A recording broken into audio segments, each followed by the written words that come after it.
फिर अपन आ जाते हैं 21A, procedure and power of rent authority. अब ये एक इंपॉर्टेंट एलिमेंट है आपका, जिसके बारे में मैं बात कर रहा था। सो ये इंसर्ट हुआ है 2017 के अमेंडमेंट से, क्योंकि अभी आपने देखा कौन सी अथॉरिटीज की अपन ने बात करी, रेंट ट्रिब्यूनल की बात करी और एपेलेंट रेंट ट्रिब्यूनल की। रेंट अथॉरिटी की बात अपन ने कहीं नहीं करी।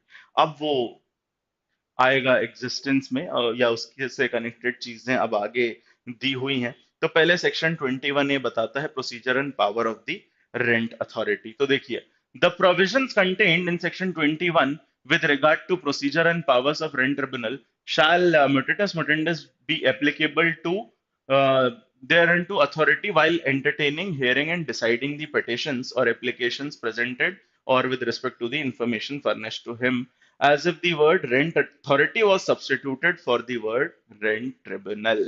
तो जैसे जो भी चीजें रेंट ट्रिब्यूनल के लिए थी, सब कुछ रेंट अथॉरिटी के लिए भी अवेलेबल होंगी। उसी तरीके से प्रोविजन 21 के, जो अभी अपन ने बात करा पावर वावर वाले, वो सब एप्लीकेबल होंगे। ये बताता है 21A। तो बहुत ज्यादा इंपॉर्टेंट नहीं है, क्योंकि अभी पूरा चैप्टर है, मैंने आपको कहा था सेपरेट चैप्टर ही है रेंट अथॉरिटी का। सो उस पे आ जाते हैं। बाकी ये फॉर्म्स फॉर्म्स की बात करता है 22, बहुत इंपॉर्टेंट नहीं है चैप्टर। इस पे आइए, नेक्स्ट चैप्टर 5A। ये बात करता है appointment of rent authority, tenancy agreement और इनके पावर है। बेसिकली अभी तक अपन ने सारे पावर किसके पढ़े, रेंट ट्रिब्यूनल के या फिर अपीलेंट रेंट ट्रिब्यूनल के। वो सारे काम, जितने भी एविक्शन के ऑर्डर हैं, पोजेशन दिलाना है नहीं दिलाना, वो सब रेंट ट्रिब्यूनल करेगा। कुछ बेसिक चीजें इसको भी दी गई हैं, इनको भी प्रोवाइड करे गए हैं कुछ फंक्शंस अपॉइंटमेंट के बाद, और ये बने ही 2017 अमेंडमेंट से हैं। सो देखिए 22A, appointment of rent authority. The state government may appoint by notification. ये अपॉइंट कौन करेगा? देखो ये डिफरेंस ध्यान रखना भाई, रेंट ट्रिब्यूनल में प्रिसाइडिंग ऑफिसर एक है, हाई कोर्ट अपॉइंट करता है, और वो जजेस होते हैं। ये एडमिन वाले ऑफिसर्स होंगे, एग्जीक्यूटिव मजिस्ट्रेट्स वगैरह जो होते हैं वो आएंगे इसमें। इनका अपॉइंटमेंट कौन करेगा? ऑब्वियस सी बात है, स्टेट गवर्नमेंट करेगी इस केस में appointment. So the state government may appoint by notification in the official gazette officers of the Rajasthan administrative services not below the rank of sub divisional officer. SDO जो होते हैं उस rank के at least होने चाहिए। इनको बनाया जाएगा क्या? Rent authority. State government appoint करेगी, किसको करेगी?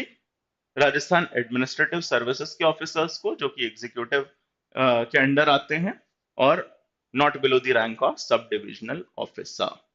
N appeal against the order of the rent authority shall lie. कहां जाएगी अपील? तो ऑब्वियस सी बात है, उससे ऊपर की अथॉरिटी के पास। उससे ऊपर की अथॉरिटी है रेंट ट्रिब्यूनल।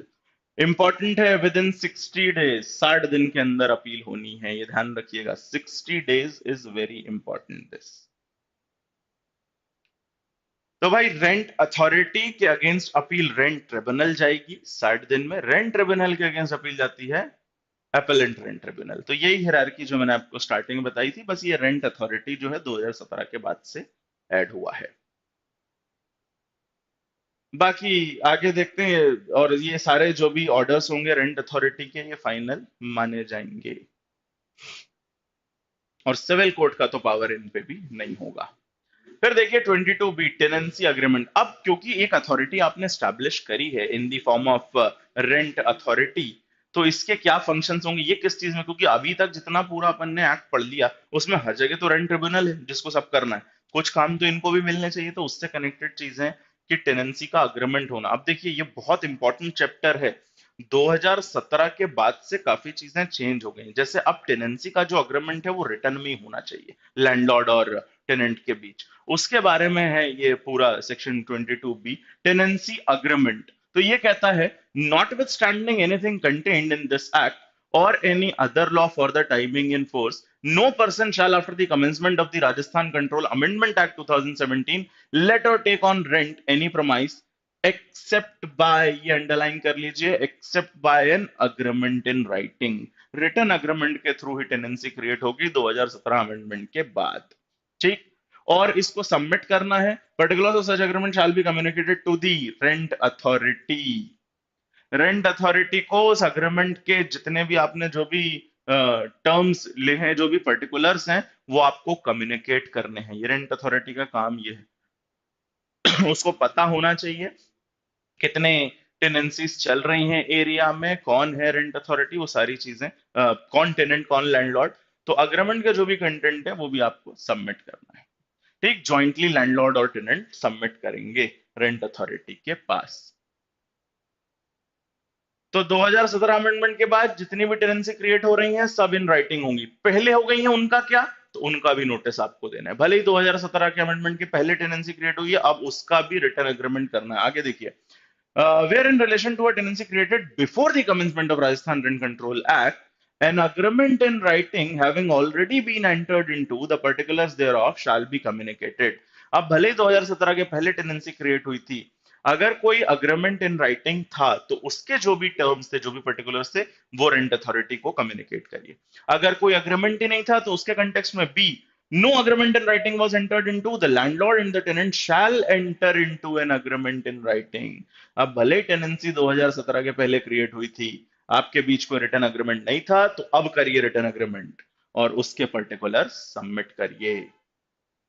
ठीक, provided that where the landlord and the tenant fail to present jointly a copy. अब मान लीजिए भाई दोनों अब अग्री ही नहीं कर रहे हैं, इन राइटिंग जब बात आ रही है तो टेनेंट और लैंडलॉर्ड अग्री ही नहीं कर रहे हैं पर्टिकुलर्स पे, तो इंडिविजुअल अपने अपने पर्टिकुलर सबमिट करेंगे, बाकी फिर रेंट अथॉरिटी देखेगी क्या सेटल करना है दोनों के बीच।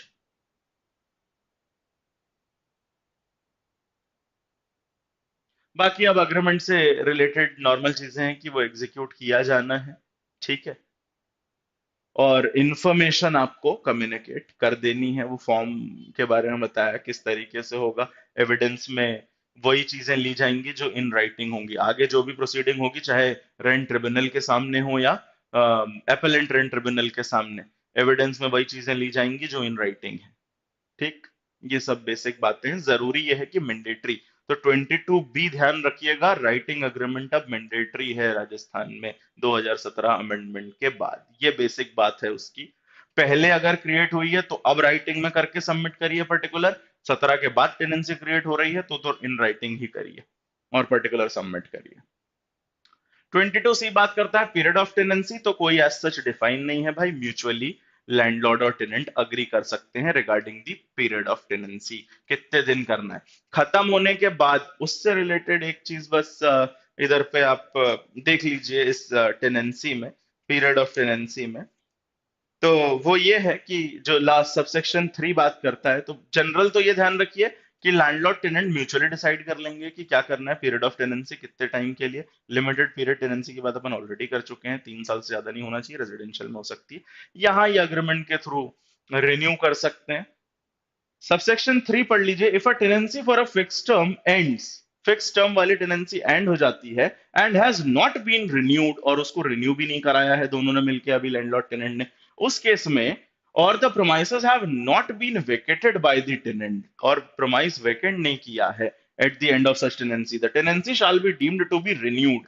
ऐसे केस में मान लिया जाएगा, अगर लिमिटेड टाइम टेनेंसी खत्म होने के बाद भी टेनेंट उस प्रमाइस में कंटिन्यू कर रहा है, तो मान लिया जाएगा कि वो रिन्यू हो गई है। कितने दिन के लिए, on a month to month basis, on the same term and condition as were in the expired tenancy agreement for a maximum period of 6 months. ये एक इंपॉर्टेंट क्वेश्चन हो सकता है कि जहां पे लिमिटेड टाइम टेनेंसी खत्म हो गई है तो मान लिया जाएगा, लेकिन अभी पोजेशन वेकेंट नहीं हुई है, तो मान लिया जाएगा मंथ टू मंथ के हिसाब से रिन्यू हो गई ऑन सेम टर्म्स, बस 6 महीने मैक्सिमम ये चलेगी। And shall thereafter be deemed to have expired, उसके बाद एक्सपायर्ड मान ली जाएगी। अपने आप एक डीम्ड एक्सटेंशन दिया है अप टू 6 मंथ्स, अगर आप रिन्यू नहीं कराते हैं तब भी। फिर देखिए 5B, revision of rent in certain circumstances, security deposit. जैसा मैंने आपको कहा, क्योंकि एक नई अथॉरिटी अपॉइंट हुई है, रेंट अथॉरिटी, तो भाई कुछ काम तो होना चाहिए ना उसके लिए। तो पहले आपने वो अग्रीमेंट से रिलेटेड देखा कि अग्रीमेंट इन राइटिंग होने हैं और सारे पर्टिकुलर सबमिट होने हैं रेंट अथॉरिटी के पास। इसके बाद कुछ और पावर्स रेंट अथॉरिटी को यहाँ पे दिए हैं, वो भी देख लीजिए। So, where the landlord, after the commencement of tenancy and in agreement with the tenant, has incurred expenditure on account of improvement addition, tenancy create होने के बाद कोई एडिशनल एक्सपेंसेस लैंडलॉर्ड करता है, कोई इंप्रूवमेंट करता है, किसको छोड़ के, बेसिक जो नेसेसरी कंस्ट्रक्शन या जो नेसेसरी मेंटेनेंस है उसको छोड़ के कुछ नया अगर वो प्रोमाइस में कर रहा है, तो ऐसे केस में he is entitled to renew the rent. Rent बढ़ाएगा भाई, रिवाइज करेगा रेंट, अगर कोई मॉडिफिकेशन लैंडलॉर्ड कर रहा है तो वो रिन्यू करेगा रेंट को, लेकिन ये होना चाहिए with the permission of the tenant, और ये सारा देखेगा कौन? Rent authority. तो ये पूरा उससे रिलेटेड प्रोविजन यहाँ पे दिया हुआ है और वो होने के बाद वापस कर दिया जाएगा। टेनेंट को ही वहां पे रहना है। कंस्ट्रक्शन अगर कोई इस तरीके का आपने टेनेंट की परमिशन से किया है तो फिर आप उससे एडिशनल रेंट रिवाइज करवा सकते हैं, उसको बढ़ाया जा सकता है। सबसेक्शन 3 भी देख लीजिए, द लैंडलॉर्ड में either restore the promise and the housing service at the commencement of the tenancy और अग्री टू रिडक्शन रेंट। ये सेकंड के कंटेक्स्ट में। अब एक तो ये चीज हो गई कि लैंडलॉर्ड ने कुछ और एडिशन कर दी है, तो आप रेंट बढ़वा, देखिए रिवीजन में दोनों आएगा, बढ़ा भी सकते हैं कम भी कर सकते हैं। तो जब आपने एडिशंस ऐड किए हैं तो बढ़ाएंगे। अगर मान लीजिए कुछ डिमिनिश हो गया है उस प्रोमाइस में से, तो ऑब्वियस सी बात है फिर टेनेंट रिड्यूस भी कराएगा, तो रिडक्शन भी, दोनों इसमें आएंगे, रिडक्शन भी और इंप्रूवमेंट भी। इसके बाद 22E है, rent authority to fix revise rent in the circumstances specified in section 22D।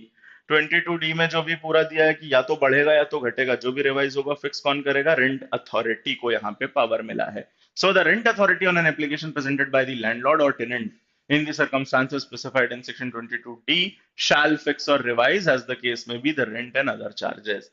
इसका फिक्सेशन कौन करेगा? रेंट अथॉरिटी करेगी। एफ में सिक्योरिटी डिपॉजिट है, बहुत इंपॉर्टेंट है।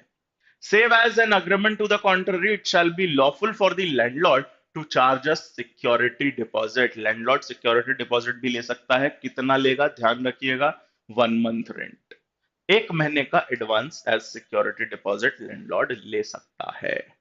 और जो सिक्योरिटी डिपॉजिट है, टेनेंसी टर्मिनेट होने के बाद विद इन अ मंथ वापस भी करना है लैंडलॉर्ड को वो, ठीक। और क्योंकि सारी चीज रिटर्न अग्रीमेंट में हो रही है, पर्टिकुलर्स रेंट अथॉरिटी के पास सबमिट हो रहे हैं, तो वैसे ही सारी चीजें फुल प्रूफ हैं। इसीलिए काफी, मैंने आपको पहले कहा था, काफी ऑर्गेनाइज तरीके से बनाया गया है रेंट कंट्रोल, क्योंकि नया है, 2001 में बना, पहले 2003 में जो इम्प्लीमेंट हुआ, 2017 में फिर उन्होंने अमेंडमेंट करके रेंट अथॉरिटी ले आए, तो काफी फुल प्रूफ इसको बनाने की कोशिश तो करी गई है। इसके बाद 22G देखिए, depositing of rent with the rent authority in certain circumstances. अब कुछ केसेस में आप किसको rent, instead of landlord, tenant किसको रेंट दे सकता है? रेंट अथॉरिटी को दे सकता है। कौन सी सर्कमस्टांसेस होंगी? नॉर्मली आप सोच सकते हैं जहां या तो जो लैंडलॉर्ड है लेने से मना कर रहा है, उसने बैंक डिटेल्स वगैरह नहीं दी जो मैंने पहले बताया था, ऐसे केसेस में जो टेनेंट है किसके पास डिपॉजिट करा देगा रेंट? रेंट अथॉरिटी के पास। मान लिया जाएगा कि उसने डिपॉजिट करा दिया। Where the landlord does not accept any rent tendered by the tenant in the manner specified in subsection 5 or refuse to give a receipt, receipt नहीं दे रहा है, the tenant may deposit the same periodically in time with the rent authority। तो tenant के पास option है कि भाई आप rent authority को जाके डिपॉजिट कर दीजिए। Wherever in any case there is bona fide doubt about the person or persons to whom the rent is payable, the tenant may deposit such rent with rent authority। अब यही clear नहीं हो पा रहा है कि लैंडलॉर्ड कौन है, किसको पैसा देना है, ऐसे में भी रेंट अथॉरिटी के पास जमा करा दीजिए। On deposit of the rent, the rent authority shall investigate the case and pass an order based on facts. वो अपना इंक्वायरी करेंगे, ऑर्डर पास करेंगे, अमाउंट जो है वो रखेंगे, लैंडलॉर्ड जब क्लेम करेगा उसको दे देंगे, दैट्स इट।